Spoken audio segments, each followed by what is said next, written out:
Hi friends, welcome back to Kripa's yummy world. ఈరోజు spicy and టేస్టీగా fish curry ఎలా prepare చేయాలో చూద్దామా. ఇప్పుడు కడిగి పెట్టుకున్న ఫిష్లో కొంచెం కారం ఉప్పు వేసి మిక్స్ చేసుకొని పక్కన పెట్టుకోండి. ఉప్పు కారం అనేది బాగా పడితేనే టేస్ట్ బాగుంటుంది కర్రీ అనేది. ఇప్పుడు మిక్సీ జార్లో ఆనియన్స్ టమాటోస్ వేసుకొని ప్యూరీ చేసుకొని పక్కన పెట్టుకోండి. ఇలా నేను ఇక్కడ చూపిస్తున్నాను కదా, ఇలా ప్యూరీ చేసి పక్కన పెట్టుకోండి. ఇప్పుడు ఈ కర్రీ కోసం ఒక కడాయి తీసుకొని కొంచెం ఆయిల్ వేసుకోండి. ఆయిల్ కొంచెం హీట్ అయిన తర్వాత ఒక 2 పచ్చిమిర్చి వేసుకోండి. పచ్చిమిర్చి అండ్ కరివేపాకు కూడా వేసుకోండి, ఫ్లేవర్ బాగుంటుంది. ఇవి కొంచెం చిటపటలాడిన తర్వాత అల్లం వెల్లుల్లి పేస్ట్ వేసుకొని ఆయిల్లో ఫ్రై చేసుకోండి. చాలామంది ఈ ఆనియన్ పేస్ట్లోనే అల్లం వెల్లుల్లిపాయ వేసేస్తారు. అలా కాకుండా సపరేట్గా ఇలా వేసి ఆయిల్లో ఫ్రై చేసుకుంటే కొంచెం టేస్ట్ అనేది బాగుంటుంది.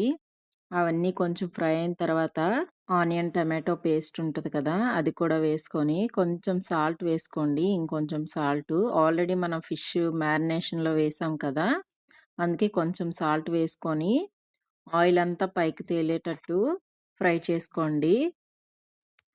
మధ్య మధ్యలో కలుపుతూ మూత పెట్టి ఫ్రై చేసుకోండి. ఆయిల్ అంతా బాగా పైకి రావాలి కొంచెం, అప్పుడే బాగుంటుంది. పచ్చివాసన అంతా పోవాలి. ఆ నీరంతా చూడండి కొంచెం కొంచెంగా ఇంకిపోతుంది కదా, అదంతా నీరంతా పోయి ఇలా ఫ్రై అయిన తర్వాత మిగిలిన మిక్సీ జార్లో వాటర్ వేసుకొని మూత పెట్టి ఒక 5 మినిట్స్ ఆ వాటర్ అంతా కొంచెం బాయిల్ చేసుకోండి. కొంచెం వాటరు మరిగిన తర్వాత ఇప్పుడు మూత తీసుకొని ముందుగా మ్యారినేట్ చేసి పెట్టుకున్న ఫిష్ని ఒక్కొక్కటిగా నెమ్మదిగా అందులో వేసుకోండి. అవన్నీ వేసుకున్న తర్వాత అసలు గరిటెతో కలపొద్దు. కలపకుండా మళ్ళీ మూత పెట్టి ఇంకో 5 to 10 మినిట్స్ మూత పెట్టి కుక్ చేసుకోండి. ఇప్పుడు కొంచెం కుక్ అవుతుంది కదా, ఇప్పుడు ఒక స్పూను ధనియా పౌడరు, ఒక స్పూను జీరా పౌడరు వేసుకొని మూత పెట్టి ఇంకో 5 మినిట్స్ కుక్ చేసుకోండి.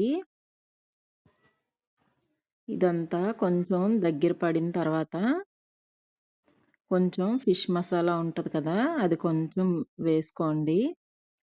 వేసుకొని ఇంకో 5 to 10 మినిట్స్ కుక్ చేసుకుంటే అంతే, సింపుల్ ఫిష్ కర్రీ రెడీ. మనకి ఇంకా గ్రేవీ మీకు దగ్గరగా కావాలంటే ఇంకొంచెం దగ్గరగా పెట్టుకోండి.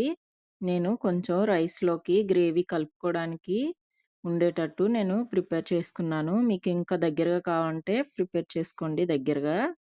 ఇంతే, simple and tasty fish curry ready. తప్పకుండా ట్రై చేసి ఎలా వచ్చిందో కామెంట్ చేయడం మాత్రం మర్చిపోకండి. ఇంకా నా ఛానల్ ఎవరైతే సబ్స్క్రైబ్ చేయలేదో సబ్స్క్రైబ్ చేసుకొని లైక్ షేర్ తప్పకుండా చేయండి. Thank you for watching.